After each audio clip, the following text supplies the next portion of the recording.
Another sleep disruptor that is really important for us to address in this course, as we're talking about overall obesogenic means things that create or lead to obesity behaviors. And right before sleep, a lot of people that I meet have nighttime eating habits. And there's many reasons people engage in nighttime eating. Sometimes we're watching TV. Remember in the last video, I mentioned that maybe we should turn the TV off at a certain time, that we were not stimulated by the blue light. But have you ever noticed that while watching a commercial, the only ads on at nighttime TV are usually for fast food? So as you're watching these decadent commercials and we're being exposed to eat me, eat me, eat me propaganda, it naturally makes us more hungry. Another reason people often nighttime eat is because of emotional, unresolved needs that happen in the course of the day. When we're under stress, maybe we don't prioritize our own needs throughout the day. If we're skipping meals, if we work night shift, oftentimes our sleep-wake schedule is very dysregulated.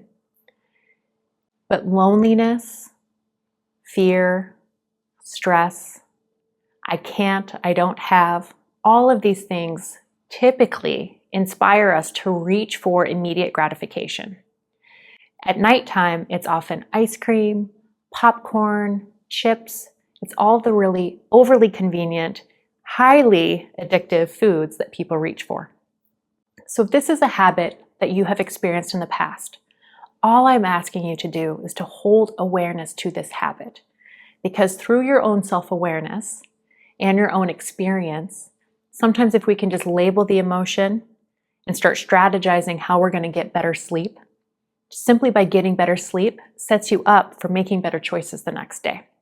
Another strategy, which is not always popular, is that you can simply not buy those foods and put them in the home.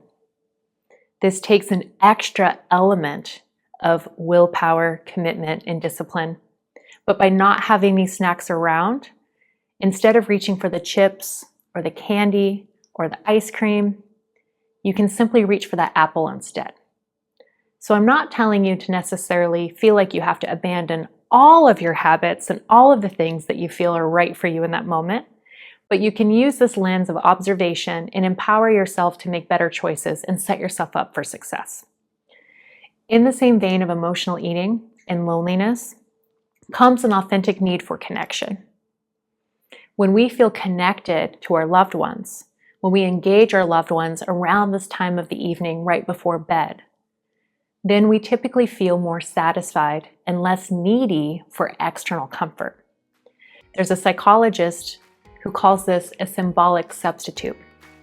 So I don't know who you live with. Maybe it's children, maybe it's a spouse, maybe you live alone. If you do experience emotional eating tied to lack of connection, maybe it's time for a pet.